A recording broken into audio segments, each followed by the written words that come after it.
Why is workplace mental health important? Your employer looking after your mental health in the workplace is essential. The reality is, for most people, they spend over 48 hours in the workplace. Some less, some more. Between 36 and 48 if you're full-time. Could be even more.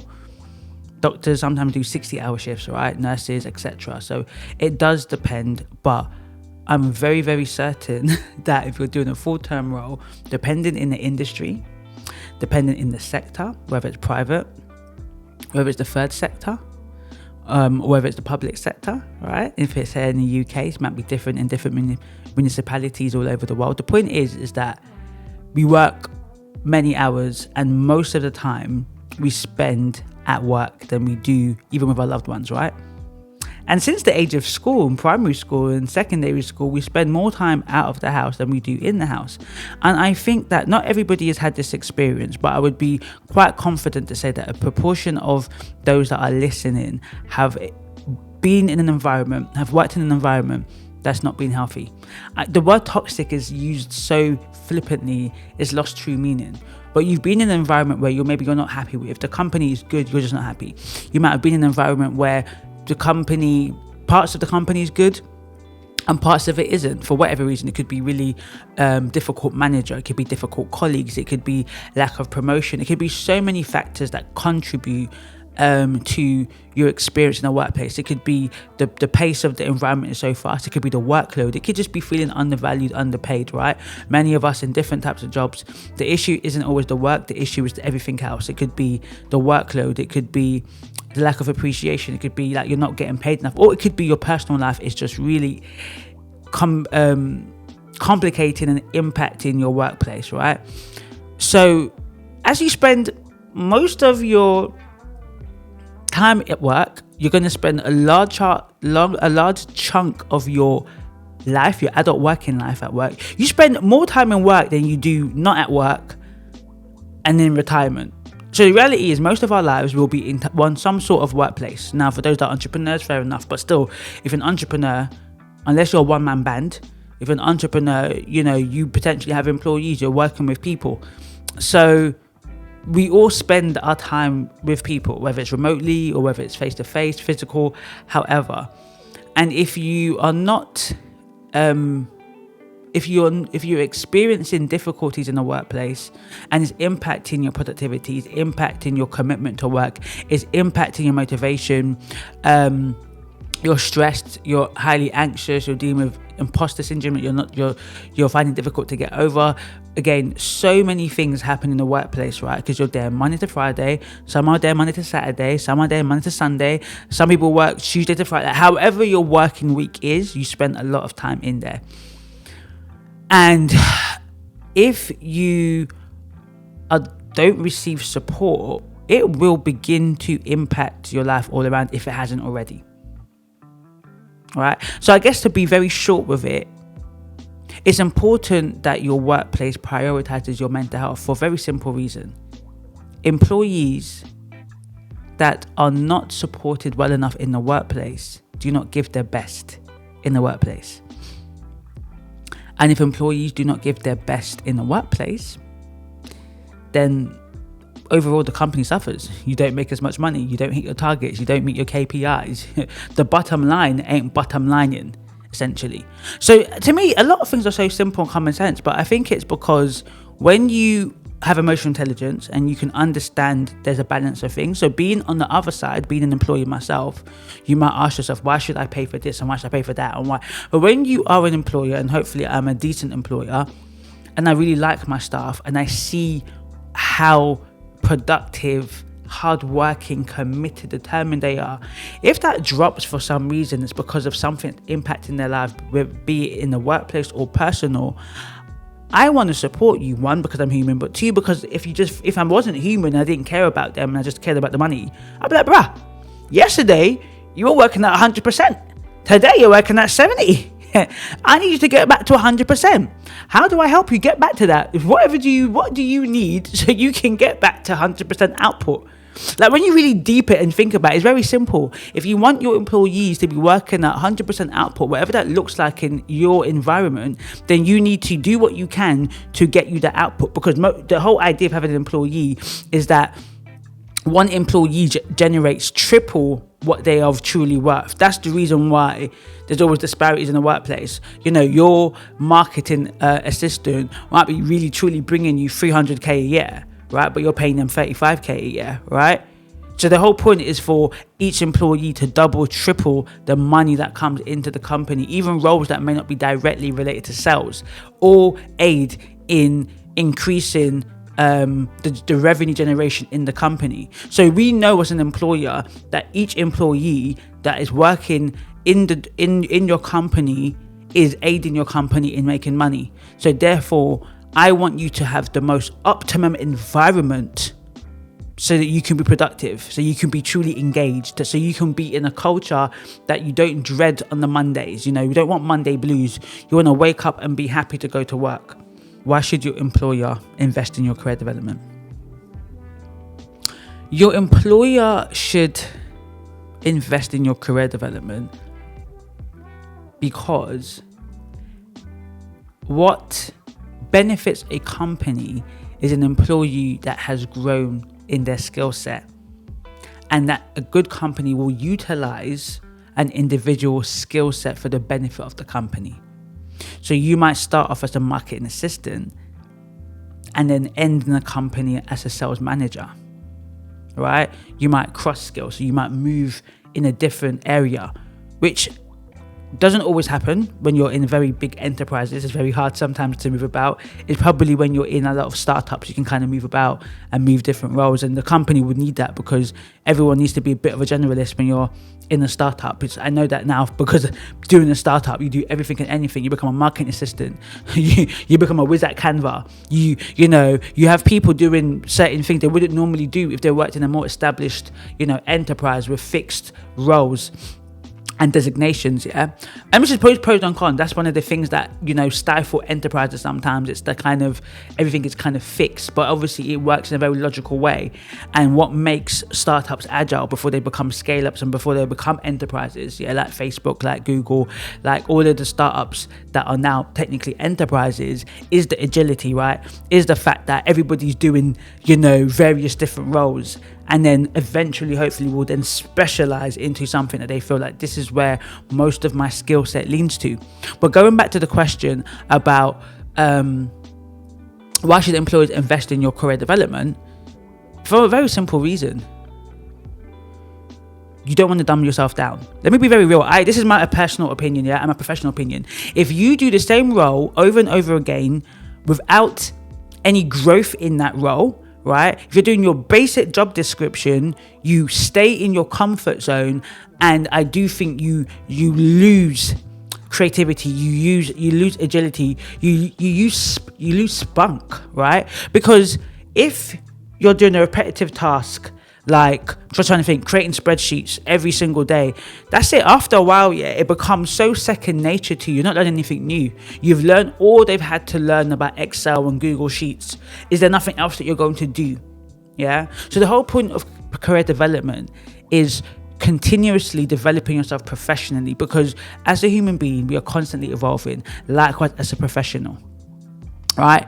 My husband does all of this camera setup, for example, right? Now, if for whatever reason my husband was away for a while and I really had to record the video, no, I probably wouldn't do it. I would just not record. But let's say like I felt like I had the wherewithal to do it.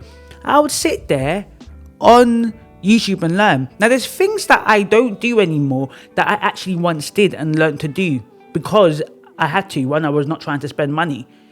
So, and I can't remember it right now on top of my head, but there's things that I'm like, I actually did that once. I actually did that and I can't believe I did that. I'm even shocked that I did that, but I was able to do it because I had no choice. No one else could do it, or I just didn't want to pay someone to do it. So now, could I do it now? No. But the fact is, when I needed to do it, I learned what to do, right? A lot of YouTubers learn how to edit videos because they realize they ain't got no money to spend to get an editor.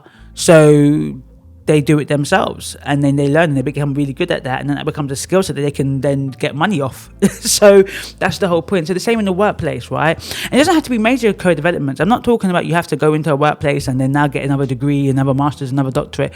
You ain't got to follow my path. But what you can do is you can learn some communication skills. You can learn mental health first aid. You can learn how to deal with difficult conversations. You can learn negotiation skills. You can learn Excel was needed because Excel, project management skills. There's so many things that you can learn to develop yourself, because you have weaknesses. I have weaknesses. We need to develop our weaknesses. Our strengths are there. It's good to flaunt them, know them, but we need to work on our weaknesses. Now, however, I'm very aware that some companies don't want that. Why? They don't want you to fly off. The reality is, if a lot of companies invested in your career development, especially if you're at the lower level, they'll be losing a lot of their entry staff. That's the reality. That's why they typically only invest once you hit management. So you will notice that you'll be in a company and you won't really get much, or you get a very limited budget to develop yourself, and only those in management and above, because the whole idea is there's kind of like an exchange of, we pay for your program and course, and you kind of stay on and go up the ladder, I guess. And because some people will go into a company, use up the budget for a learning development and duck out and go to another company and give all of the skills that they've gained and learned and experienced and expertise to another company. It's like, wait a minute, I paid about 2-3K and you're gone, So, and as an employee, I've done that. I've paid for my team significantly to train, to become a psychotherapist, to become all of that. And I really believe in that, because that was what was invested in me. As my time as a social worker, I did all the training that I could do. And personally, I paid for my own training. I'm always, at least monthly, I'm in some sort of training, partly because I'm a therapist, I'm a social worker. I've got so many qualifications, I've got to keep up with all my CPD requirements. So I'm constantly evolving, being stretched, being reminded. And because of the professional qualifications I have to constantly prove the development that I'm having. I'm constantly having to make sure at least monthly I'm in some sort of development, which I think is good, because it constantly stretches me, makes sure that I'm abreast of all different developments and keeping me on point and sharp. Partly why I'm a decent all-rounder in decent things, because I'm constantly learning and evolving, jumping on YouTube. Now, however, I play to my strengths. I know what I ain't good, I know what I'm not good at, and I don't overly focus on that. That's why I've got staff to support me in areas that I'm not good at. So now, going back to the question again, the importance of career development is that you should leave your job better than you entered it. And if you don't leave your job better than you entered it, other than you've just gained 1 year or 2 years experience, then I think you've been neglected in your work. You've not been truly valued, and you're not creating an instance where you're offering the marketplace even more money. The idea is that when you enter the marketplace, you start off with a bit, I say low value, I don't mean worth, just low value in what you can bring. In 2 years, in 3 years, in 5, 10 years, you should be of high value. You should be able to demand a good salary based on not the time and the years that you spent, but the expertise that you have picked up, the skills that you have picked up, the training that you have done should enable you to negotiate better pay salary. Now, I understand that some people will watch this in fields that don't really care for that. There's some, you may be in the caring industry, and in the caring industry, unless maybe you're a social worker, or you're in certain professions in the industry, you're not really getting trained, or you're just doing the basic, moving and handling training, or, you're doing the training that you need to do the job. You're not doing anything more, unless maybe you've got a really good manager and you're working in a good care company who sees you and maybe feels that you can become a project manager or project lead coordinator or a case manager, or even a manager within the care home. So I really do believe and encourage employees to enter into a job. Before you enter into a job, in your interview, begin to ask them, like, what are the opportunities for growth and what are the learning and development opportunities? Why does Happiworkers address career development and mental health support?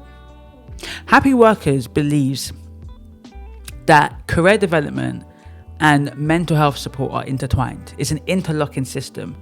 I do not believe you can have one without the other. Let me tell you that for real. Because at the end of the day, if you do not feel that you are contributing to your workplace and you are valued, it affects your mental well-being, because you spend most of your time in the workplace. Let me tell you a story all about how when I was in a workplace, I got bullied. Yeah. And it was, now already I'm already depressed, yeah. As some of you guys know, I was a functionally depressed person, meaning that, most people probably couldn't see that I was depressed. Only a few people could see. But I did everything that you did as a person. I went to work, I showered, I bathed, but I was very unhappy. So imagine that on top of being bullied in a workplace, and it was a very, very difficult time. Like, I worked in a school, so we finished school 3:20, right? And it took about half an hour, 40 minutes to get home. I was at home by 4. Like, the way I left that school, I was out before the children. I left the classroom, because did we have to go to the staff room? I don't even know. I think I used to just duck out. There was a point that every single day to get to work was torture. Absolutely torture. I'll never forget the day that the manager, she's the manager, anyways, the team leader, shall I say, spoke to me so nastily in front of the young people. And how bad it was one of the young children that I worked with and she worked with said to me, "What's going on between you and so-and-so?" How would that child know? Because the issue occurred within the staff room. That means you told the child. You told the child what was going on between two adults. Bearing in mind, I was 19. Yeah, I was 19 turning 20. No, I was 9. Yeah, I was 19 turning 20 and she was 29. So nearly a 10-year age difference between me and her. And so when I think about that, I'll never forget the day where she was shouting at me in the staff room, and I started to cry. And those that know me, I'm not crying because I'm crying. I'm crying because I can't knock your block off, right? Bearing in mind, I stopped fighting when I was 16, so it's only been 3-4 years since the Ingazi that would, before you say something, I'm jumping over this table and cracking your skull. Yeah, mate, I had to cry because I understood that professionally I can't behave that way, right? And I was a black woman and she was the Asian woman. I understood already the situation and what was going on. So I cried, and as I was crying, I was just holding down my anger and I was walking away, and she's shorter than me, but she was shouting at the back of my head. I think people had to get involved and tell her to leave me alone. But bear in mind, that was the early morning staff room. By lunchtime, the kids knew about it. Tell me how they knew about it. And the reason why it was her, because she had the child straight after, and then I had him in after lunch. So that was what I was going through, to the point where when we did address it in the meeting with other managers, right? I'll never forget, there was 3 of them. So the person that was I don't know what you'd call her, the persecutor, right? The perpetrator, whatever you want to call her. The other 2 supposedly neutral parties, and me on this side. And I remember I was shaking, and I was so traumatized by the experience that I called her she. I didn't say her name because I was just so, the experience was difficult. I don't even know. I can't even remember. I think she did get suspended. I don't know.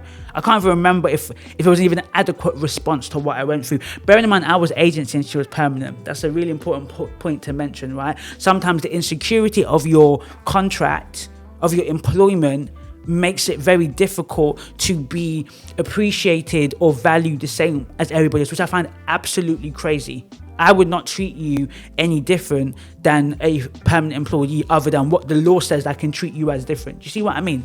Anyways, they told me off that you can't call her that. And I remember just sitting there thinking, even at that moment, I realized that was wrong.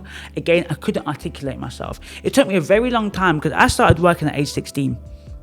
So it took me from 16 to 24 to find my voice in the workplace. And, but that was a very horrible experience and an unforgettable one, right? Nearly a whole year of just being bullied, in the workplace. So, but I say that because let's say, I don't know, the school had a counsellor to offer me, or a mental health support to offer me. Who knows if I would have taken it then or not? I don't know, but that might have been helpful during that time because I was very I wanted to unalive myself. I was so depressed, it was just unbelievably one of the most darkest periods of my life.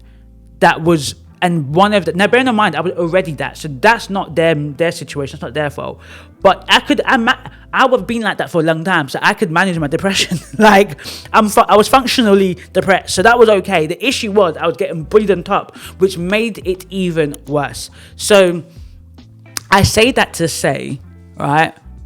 This is the point I'm trying to make. So, because I was experiencing being bullied in the workplace, I was actually between that 1 year gap year, whatever you want to call it, because I was going to go social work straight after that 1 year out, because I was in uni, left uni, then did 1 year, and I went back to uni. I did a childcare qualification. I never finished. The point is, I couldn't finish the qualification for many reasons, but part of the reason was because of my level of depression. And someone that knows me will be shocked, because anyone that knows Ngozi finishes things. There's a few things that I haven't finished in my life that no one knows about. So some of you guys will be the first time going, what? Yes, I did not finish that qualification. One of the only things that I've not finished, because most people see me as the finisher. Complete task. I couldn't finish it because of my level of depression. I couldn't concentrate. I didn't have motivation to do something. That was the one time ever that I couldn't pursue any growth opportunities or development. Other than me knowing I was going social work in the fall, in the autumn, I couldn't do anything because I was depressed. I hated myself. So what was the point? So it may not be necessarily in the workplace. There's something that was I paying that myself? I can't remember. I don't even know if I paid it myself. But the point is irrespective of that, because of what I was going through in the workplace, I could not focus on my development. So the reason why I truly believe that mental health support and career growth and development is intertwined, because you cannot do one without the other. As somebody who is an educator to a degree, and has seen a number of social work students become social workers, when their mental health is being impacted, whether it's personally or as they are in their placement, it impacts their work. The same as nurses, doctors. A lot of you guys who've done placement, anyone that's done 1 year out, maybe you've done a 4-year degree or combined degree, if things are impacting you, you can't complete your program. Some of you here might be doing a student, whatever age you are, you're listening right now. If life is happening, whether it's in the workplace or personally, it impacts your training.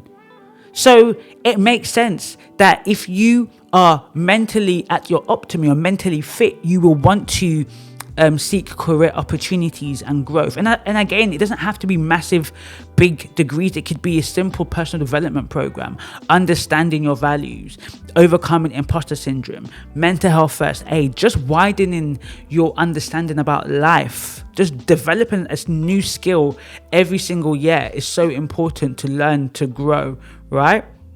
But you can only do that when you're in an environment that supports that nourishes that fosters that. So you cannot develop in your career, you cannot grow in your professional development if you're not mentally fit.